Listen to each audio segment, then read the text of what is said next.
नमस्कार, चंद्रकांत भट्ट अमेरिका से। हम इतिहास 100 साल, 200 साल, 300 साल, 700 साल, 500 साल, 1000 साल पहले का उनको गाली देते हैं। जब टेक्नोलॉजी नहीं थी, कुछ नहीं था, तो हम ये मुग़लों को क्यों गाली देते हैं? उन्होंने तो ताजमहल आपके लिए छोड़ दिया और 300 साल से आपके पास ये ताजमहल खड़ा है यमुना नदी के किनारे। वहाँ से एक भी पानी का बूंद टपकता नहीं है और अभी नई नई बनी इमारत पार्लियामेंट हाउस जो अंग्रेज़ों ने बनाया था उसमें से पानी टपकता नहीं है, लेकिन जो हमारे इस दशक में महान सम्राट ने बनाया उसमें से पानी टपकता है। चलो छोड़ो, मैं एक बात करता हूँ इतिहास की कि इन वक्त अंग्रेज़ों मुग़लों ने भी कितने लाल किला जैसे कितने यहाँ भी पूरे विश्व में भी कोई न कोई इमारत इन लोगों ने बनाई है। कितने राजाओं ने इतने गढ़ बनाए हैं, महल बनाए हैं जो आज भी टिके हुए हैं।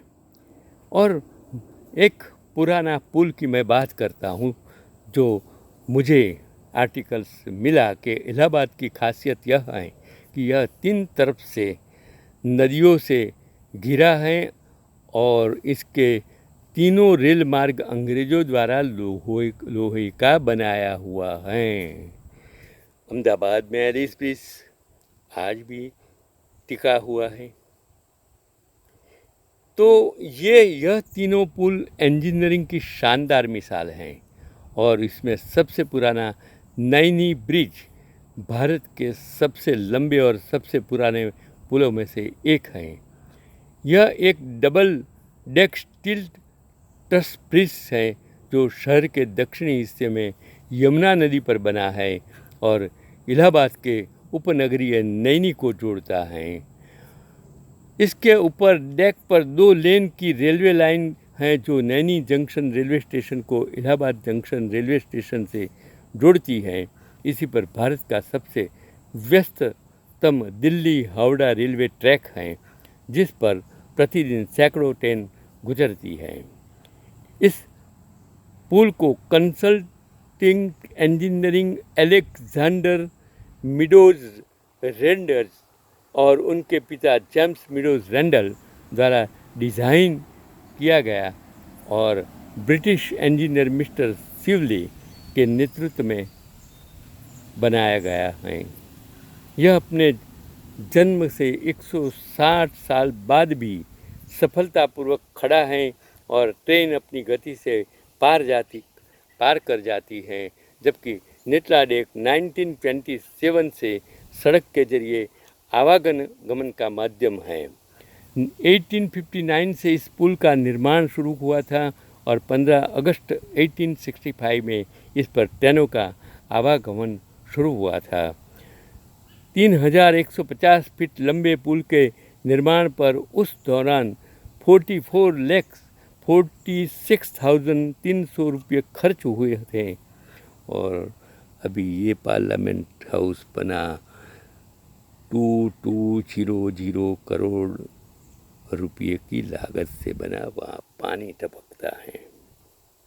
सोचिए, आंकड़ों पर एक नज़र डालें तो इसे बनाने में 30 लाख क्यूबिक ईंट और गारा से बने इस पुल को बनाने में 6 साल लगे थे और सभी पिलर्स स्पैन की नींव 42 फीट तक गहरी है।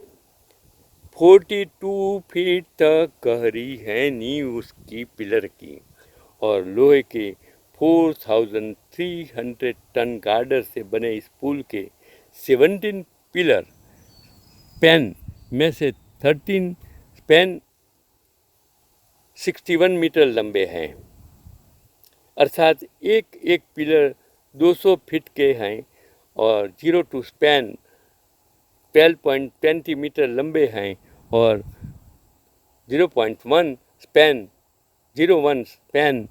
9.18 मीटर लंबा है। एक पिलर 67 फीट लंबा और 17 फीट चौड़ा है, जिसे हाथी पाँव कहते हैं।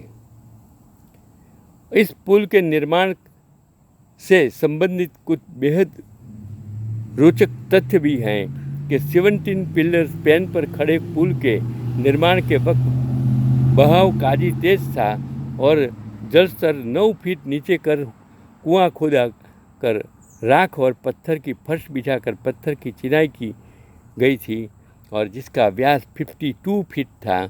इसके ऊपर पिलर का निर्माण कराया गया, मगर इसका 13 नंबर पिलर जमुना नदी की सबसे गहरी जगह में बनाया था और पानी का बहाव इतनी तेज़ था कि जब भी पिलर खड़ा किया जाता बह जाता था।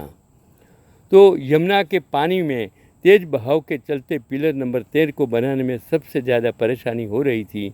पुल के और दूसरे पिलर 1862 तक लगभग बन गए थे, लेकिन पिलर नंबर 13 को बनाने में करीब 2 साल का समय लग गया। दिन भर में जो पिलर ढलाई का प्लेटफॉर्म तैयार किया जाता था वह अगली सुबह तक नदी में बह चुका होता था। कोई भी इंजीनियरिंग का नमूना एक खंभे की नींव को टिका नहीं पा रहा था। लोग रात दिन मेहनत कर रहे थे, लेकिन सारी मेहनत पर यमुना की धारा पानी फेर देती थी। इंजीनियर मिस्टर शिवले अपनी डायरी में लिखते हैं कि इस जगह पानी का बहाव बहुत तेज़ था, बार बार पिलर गिर जाता था और पाया खड़ा नहीं हो पा रहा था, जिसके कारण पूरा पुल अधूरा था और इस कारण उनका पूरा परिवार भी परेशान रहता था। उसे रात में भी नींद नहीं आती थी। कई दिन के बाद इंजीनियर ने रात में एक सपना देखा कि उसकी पत्नी उसी जगह पानी में खड़ी है और उसने सैंडल पहन रखा है जो ऊंचे हील वाली है और पानी इस सैंडल को काटते हुए उसके अलग बगल से निकल रहा है और सैंडल को कुछ नहीं हो रहा है। तब उसने उसी सैंडल के आकार का नक्शा बनाकर ये पाया बनाया जो पानी को काटता है। तब जाकर ये पाया बन पाया जो सबसे अलग है। इस 13 नंबर के पिलर को बनाने में 20 महीने से ज़्यादा का समय लगा। इसकी डिज़ाइन पिलर हाथी पाँव या यूँ कहे कि शू शेप यानी कि जूते जैसा है। तो ये मैंने जो पढ़ा मैंने समझा कि उस ज़माने में वो इंजीनियरों ने जो बनाया वो आज भी टिका हुआ है। तो आपको समझना चाहिए कि हजारों साल पहले इंजीनियर जो हाल के वर्षों में पुरातात्विक खोजें हमारे अतीत के बारे में हमारी समझ में क्रांतिकारी बदलाव ला रही है। उदाहरण के लिए जो उसमें तस्वीर दी गई है तो उसमें कैसे समझ आया कि ईस्टर द्वीप पर मौजूद कई सिर वास्तव में 20 मीटर से अधिक ज़मीन में दबे हुए असली दिग्गज हैं, जिनका एकमात्र सिर सतह पर उभरता है। लेकिन उन्हें किसने बनाया था, उन्हें किसने दफनाया, जैसे प्रश्न अभी भी अनुत्तरित हैं।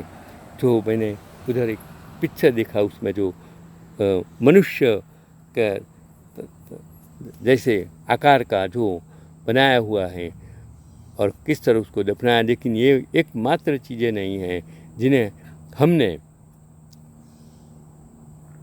हाल के वर्षों में खोजा है। उदाहरण के लिए हमने पाया है कि जिन्हें हम सिर्फ खानाबदोश शिकारी संग्रहकर्ता समझते थे, जो लगभग 12,000 साल पहले मध्य पूर्व में रहते थे, वे वास्तव में मास्टर इंजीनियर थे और हम उसे कैसे बता सकते हैं। लेकिन पुरातत्वविदों का यह जानकर आश्चर्य हुआ कि गोबेकली टेपे स्थल पर पाए गए सभी जानवरों के अवशेष खेत के जानवरों से नहीं बल्कि खेल से बने हैं। यहाँ तक कि गेहूं के जो कुछ अवशेष पाए गए हैं वे सभी जंगली हैं और उनकी खेती नहीं की गई है।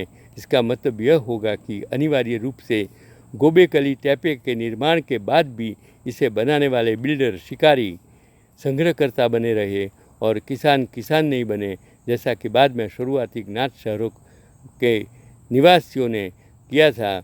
यह साक्ष्य मानव विज्ञानियों की एक और निश्चितता को खंडित करता है। पहले यह सोचा गया था कि शहर का निर्माण केवल कृषि और पशुपालन का तार्किक परिणाम था, जिसने कई मनुष्यों को अपेक्षाकृत छोटे स्थानों में एक साथ रहने के लिए खाद्य संसाधन प्राप्त करने की अनुमति दी थी, लेकिन गोबेकली टेपे की खोज स्पष्ट रूप से इंगित करती हैं कि मनुष्य ने गांव या छोटे शहर बनाने का जो कारण चुना वह दूसरा था। उन्होंने एक ऐसी जगह बनाई जो एक छोटे शहर का पहला केंद्र प्रतीत होती है, जबकि वे न तो किसान बने और न ही चरवाहे। गोबेकली टेप से पता चलता है कि यह तथ्य कि मनुष्य शिकारी थे उन्हें इंजीनियरिंग, रसद कर्मियों और श्रम बल के संगठन, कलात्मक पत्थर के काम और इस साइट के निर्माण के लिए आवश्यक सभी चीज़ों का ज्ञान होने से नहीं रोका गया। और गोबेकली टेपे एक ऐसी साइट है जिसके निर्माण के समय की तुलना में निर्माण की कठिनाइयों के संदर्भ में पिरामिडों से ईर्ष्या करने जैसा कुछ भी नहीं है।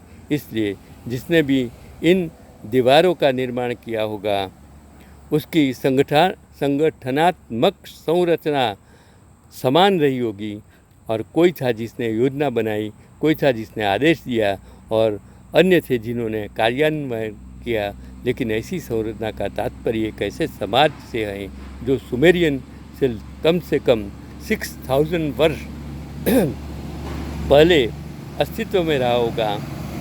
तो ये पहले सुमेरियन सभ्यता को प्रारंभिक मानव समाज की शुरुआत माना जाता था और कई लोगों के लिए सबूत पूरी तरह से अस्वीकार्य हैं। इसके अलावा समाजों की अवधारणा इस विचार के लिए उपयुक्त नहीं है कि लोगों में शिकारी संग्रहकर्ता थे, यानी कि ये स्वतंत्र और स्वतंत्र थे, अन्य समुदायों से जुड़े हुए नहीं थे।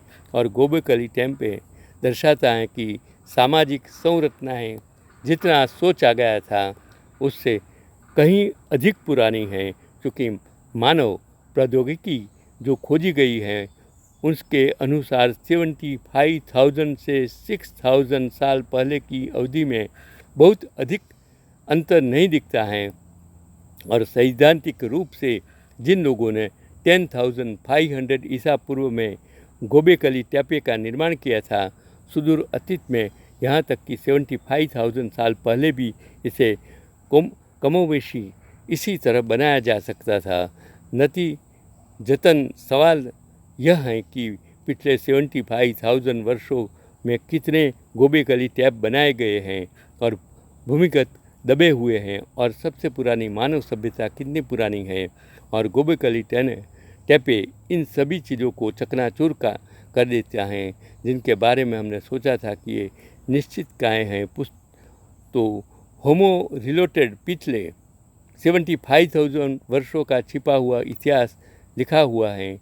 आप तो ये मैंने जो आर्टिकल्स पढ़ा आप तक पहुंचाने की कोशिश की कि इतने सालों पहले भी मानव सभ्यता में विज्ञान का ज्ञान कितना था, और जो आज के ज़माने में जो टेक्निक थी हैं वो उस ज़माने में इतने सालों के पहले नहीं थी।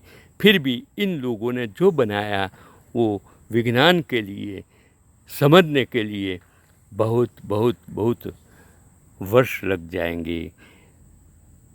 इसलिए जो हैं जब तक आप जिंदा हैं, जो हैं उससे ही आप सुख शांति समझकर जी लीजिए। ये जिंदगी दोबारा मिलने वाली नहीं है, तो ईमानदारी से काम कीजिए। देश प्रेम, देशभक्ति, मानवता ये आपका सबसे बड़ा हथियार होना चाहिए। उसमें ही ईश्वर हैं, इसमें ही अल्लाह हैं, इसमें ही भगवान है, इसमें ही गॉड है, वो समझिए।